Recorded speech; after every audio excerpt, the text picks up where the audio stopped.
yang lain habis murtad. Yang murtad ini dia macam pisang goreng je, macam keripapnya. Ya, dia biasa. Kita buat surau, kami ada buat satu surau di perkampungan mu'allaf tu. Sambil-sambil saya tazkir Ramadan, sambil saya cerita Pak Sabah, sebab masa singkat. Kita buat surau, satu surau tu Ramadan tahun lepas. Kita cari dana untuk buat surau, dah siap pun. Dan sekarang ni alhamdulillah kita letakkan seorang ustaz di situ jaga surau. Surau itu kita buat, dibina adalah masyarakat yang sudah murtad ni datang. Dulu dia Islam, dah masuk Kristian kan. Dia boleh baca Fatihah, boleh baca. Mau ini saya boleh baca ni. Saya boleh baca ni Ustaz, ini surah Al-Ikhlas. Tapi dululah masa saya Islam lah. Sekarang saya sudah Kristian. Dia boleh benda biasa. Dalam hati saya tu kebaling kau dia batu ni. Ini berlaku tuan-tuan dan macam Allah. Sebab apa? Sebab kejahilan. Sebab tu kedatangan Ramadan ini dia sebenarnya mentarbiah jiwa kita, roh. Jiwa nafsu ni, nafsu kita ni. Yang nafsu ni yang tak suka ni. Nafsu tak suka Quran, tak suka.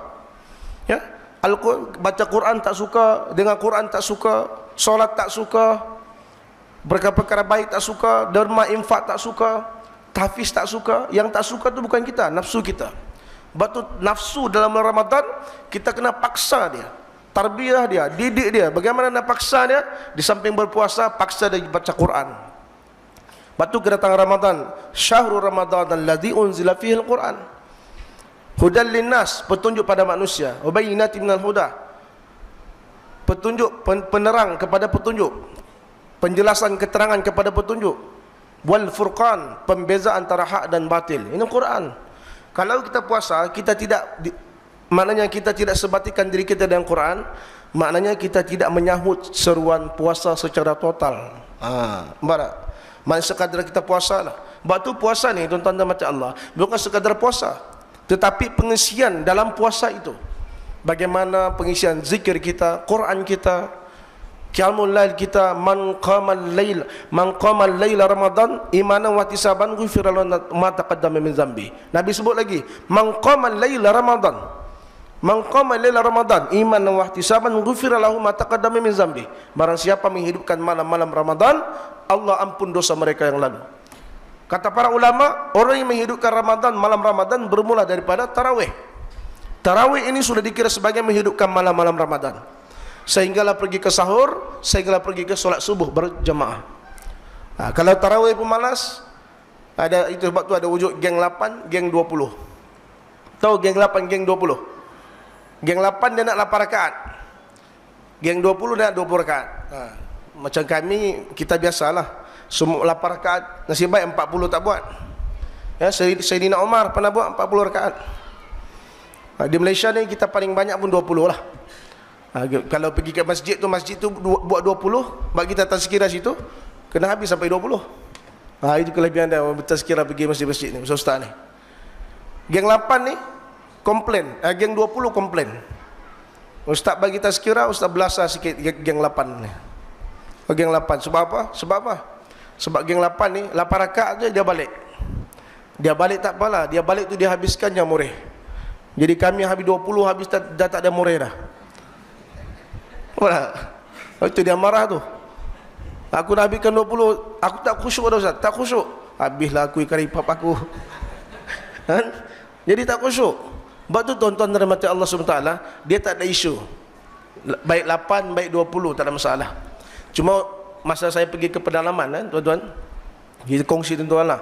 Di satu surau masjid, kaum-kaum ibu di belakang, ya, makcik-makcik di kampung, dia pergi banyak cerita lah. Dia datang surau, dia pakai kemban macam tu je. Dia datang surau dengan kulit ni dia punya tahu kemban macam tu. Lepas tu depan tu dia buka macam tu pula. Ini pedalaman, tapi sedikit-sedikit ada orang dermakan telekung, tudung, kita bagi makcik tu pakai. Nak sebut pada tuan-tuan, bila sebut kelebihan Ramadan, barang siapa yang menuju ke majlis ilmu di bulan Ramadan, kita sebut itu dalam maksud potong hadis Nabi SAW, hadis sahih. Berjalan menuju ke majlis ilmu di bulan Ramadan, Allah beri dia pahala, setiap langkahnya setahun pahala. Tahu besar, setahun pahala. Tuan-tuan melangkah di rumah tadi berapa langkah? Ada 10 tak? 20, 30, 30 Ustaz. 30 tahun puasa Allah bagi.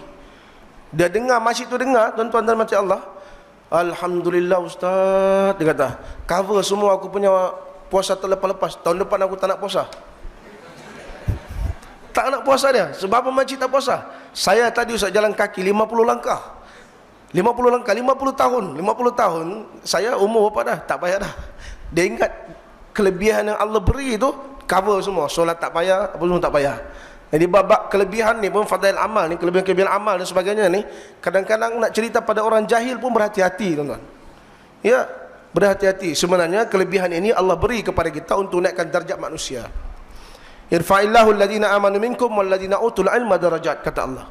Allah beri darjat manusia ni ada dua golongan. Yang pertama orang yang beriman, yang kedua orang berilmu. Bagaimana Allah angkat darjat mereka? Yang pertama Allah beri ketenangan jiwa. Itu disebut sebagai mutmainnah. Ya ayyatuhan nafsul mutmainnah, irji'i ila rabbiki radiyatan mardiyah fadkhuli fi ibadi wadkhuli jannati. Allah persilakan masuk syurga. Sebab tu nafsu ni kena didik, jadikan ada nafsu lawamah sekurang-kurangnya. Paling tinggi nafsu mutmainnah. Jangan jadi nafsu ammarah. Ammarah bisu', selalu bawa kepada kejahatan. Ajak berhenti je. 8 rakaat, balik terus sebab nak kerja kuih-kuih kat rumah, nak habiskan, kan? Nanti tak habis makan dan sebagainya, kan? Qiyamul lail jauh sekali. Bangun sahur, takut tak bangun sahur ni. Kena bangun sahur ni, aku nak makan ni. Aku kalau puasa aku tak makan, aku susah aku. Mati aku, kita, kan? Takut dia tak takut kalau tak solat subuh berjemaah. Itu bimbang. Jadi tuan-tuan dirahmati Allah Subhanahu Wa Taala, sebab tu kedatangan Ramadan ini sebenarnya membawa mesej yang sangat besar. Ya, membawa mesej yang sangat besar kepada kita, supaya dengan adanya Ramadan ini kita jangan sia-siakan, sebab banyak kelebihan yang saya sebut tadi, sunat wajib tadi. Yang kedua, beri makan kepada orang berpuasa, kan? Beri makan pada orang berpuasa, saya sebut dalam pedalaman tadi, masyarakat pedalaman. Kita beri makan orang yang berpuasa, Allah beri pahala orang seperti orang tu berpuasa. Maknanya kalau kita puasa, saya puasa bagi dia makan, dapat juga pahala dia tadi. Maknanya dapat 2 pahala lah, tanpa mengurangkan sedikit pun pahala dia. Jadi kalau satu hari kita boleh beri makan 10-20 orang puasa, banyak pahala kita, tuan-tuan. Sebab tu kedatangan Quran ini, ciri-ciri orang beriman yang disebut, dzalikal kitabu la raiba fihi hudal lil muttaqin alladzina yu'minuna bil ghaib wa yuqimuna as-salat wa mimma razaqnahum yunfiqun. Yang disebut oleh Allah Ta'ala, yang pertama orang yang yakin kepada kitab Quran. Yang kedua dia percaya kepada yang ghaib. Yang ghaib ini benda yang di luar pemikiran manusia. Macam inilah pahala yang disebut tadi. Allah Ta'ala berikan pahala Lailatul Qadri khairun min alfi syahr. Kelebihan lebih baik daripada 1000 bulan. Allah tak terfikir manusia 1000 bulan, Masya Allah, Tabarakallah. Nampak tak? Kelebihan sangat luar biasa. Beri makan, kalau kaum ibu sebulan dia ada cuti seminggu, dia masak untuk suami dia, seminggu dia cuti, dapat pahala suami dia. Maknanya dia puasa solid 1 bulan. Dia tak ada cuti pun, tapi cuti tadi kena gantilah, kan? 5 hari tadi kena ganti. Tapi dia berpuasa sebulan 30 hari. Suaminya puasa penuh, dia pun dapat puasa penuh. Lainlah kalau suaminya pun tak penuh, kan? Anak puasa. Ini orang Melayu kita ni penyakit dia. Anak umur 4 tahun 5 tahun suruh puasa, kan?